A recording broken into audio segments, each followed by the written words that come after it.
Hello, it's nice to be back here on the channel. Hello, how are you doing? Wow, it's nice to be back here. It's Adekunle Adeomi, Kate himself. It's nice to be back on the channel. As you all know, it's Kate Inspires. It's a channel, it's a place where we have been a community of people who are inspired to fulfill purpose.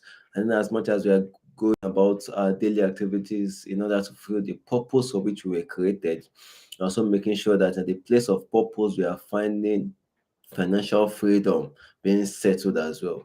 And as much as we want to fulfill purpose, and as much as we want to impact lives, and as much as we want to finish up the assignment for which we were created, we also want to be sure that we are not allowing for our financial needs go unmet. Why? Because I've come to realize in this short time that if you feel your purpose, if you find a sense of fulfillment in all you do, but you cannot meet up with your financial needs, a man tends to be frustrated.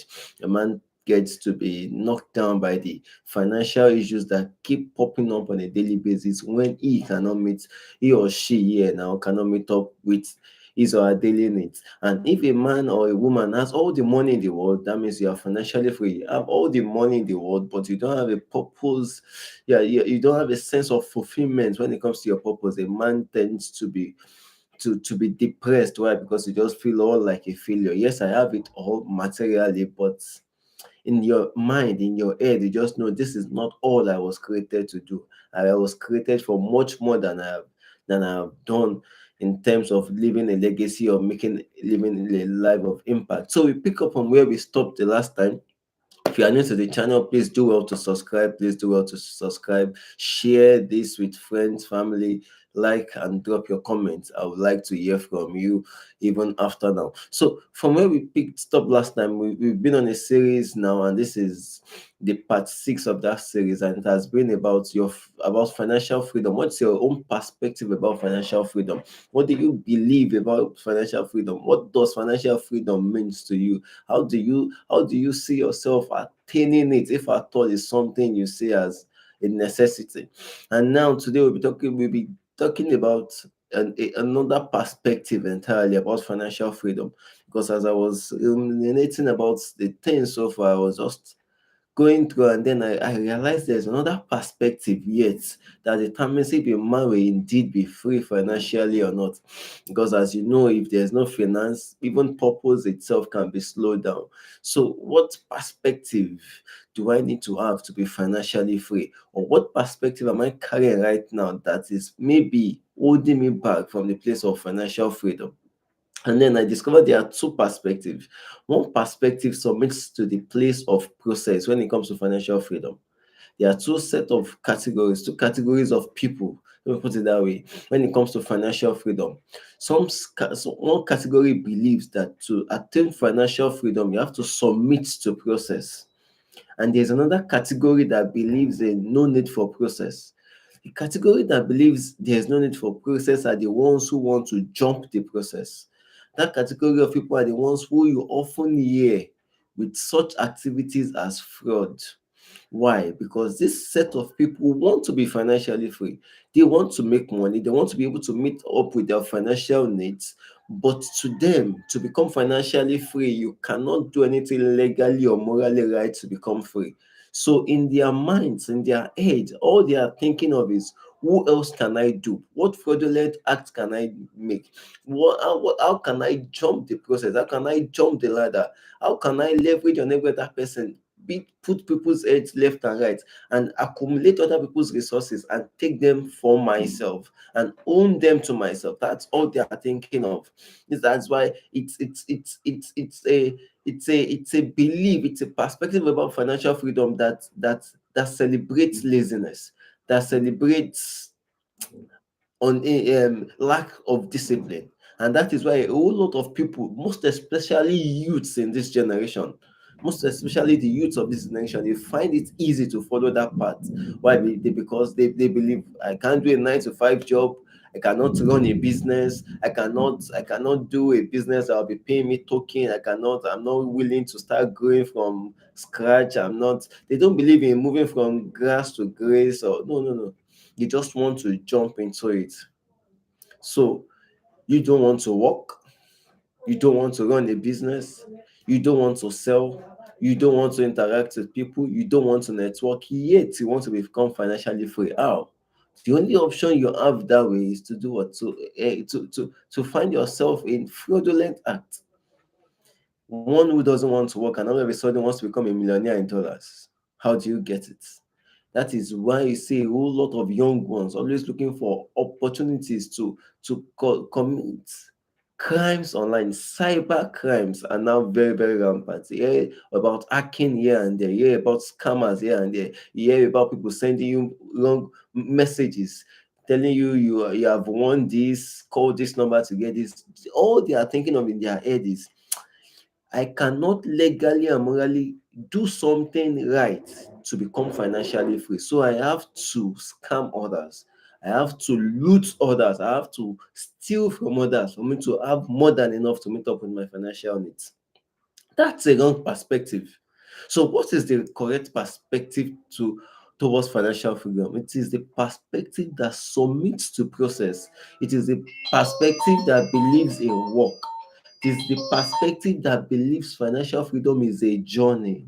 And those people who are in this who have this mindset, who belong to this category, are willing to walk the path to financial freedom. The others are willing to jump the process. They want to jump the ladder. They don't want to do anything. They want to wake up 12 noon. They want to sleep by 5 p.m. And between 12 noon and 5 p.m., all they want to do is to live large, eat here, drive there and there, and nothing serious that there's no value, so to say, they want to give to life in order to get back from life in terms of financial resources. But those who have the right perspective are those who believe in walking the path. They believe in doing something tangible. They believe in contributing value to others because they know that the more valuable they become, the more value they can add to the society, the more value they can add to other people, the more resources life brings towards them. So the question is, what is your perspective about financial freedom? Do you believe that sincerely within you, that if you do everything morally and legally right, you cannot become financially free? Or do you believe that if you put in the work, if you are disciplined and you follow the process with due diligence, you can become financially free doing things that are legally and morally right? If you are in the first category, I need you to have a rethink.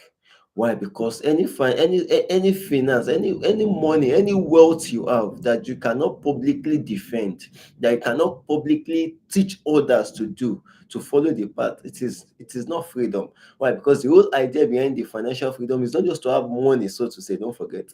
It's so that you have money to do the things you want to do and have peace of mind doing those things. But money that you acquired through fraudulent acts, you can't even spend it with peace of mind, and you can't even pass that to the next generation. When you yourself don't know how to work, when you do yourself don't know how to go through the process, how can you teach the next generation what they need to do? So I come to you today. I need us to submit to the process. I need us to have the right mindset.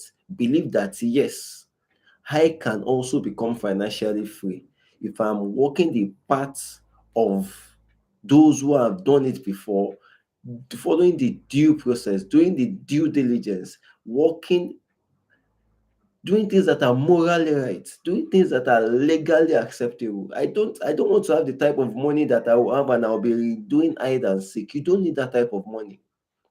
In the type of money that you'll be able to come outside and teach others, this is how to do it. This is the right path to freedom. The type of money you can leave to the next generation that will be a leverage to them, not something that will bring shame to them. So till I come your way again, I need to give this a thought. I need you to fight whatever mindset you have right now that is making you feel you can't do anything legally right to become financially free. I need you to fight that thought now and begin to look at yourself, begin to look within. You will see that there are numerous values you can add to the society that will make the society, that will make nature in return reward you with resources that will give you financial freedom. So to like come your way again, I need you to like this. I need you to comment. I would love to hear from us. Thank you for all the comments that have been coming in. I'm really glad it's inspiring. Please, I would like to hear from us. I would like to know your perspective about financial freedom. I would like us to subscribe and I would like us to share. Please, let's build the community. Let's build the community. If everyone around us have the right mindset towards financial freedom, towards the fulfillment of purpose, trust me, we have less cyber crimes all around. We have less scammers. We have less fraudulent acts in the world. So to like come your way again, I need to stay in the financial space, remain in the financial game. Remember that if a generation failed you in the place of finance, you cannot afford to fail the next generation. Stay safe and stay sweet. Bye. Yeah.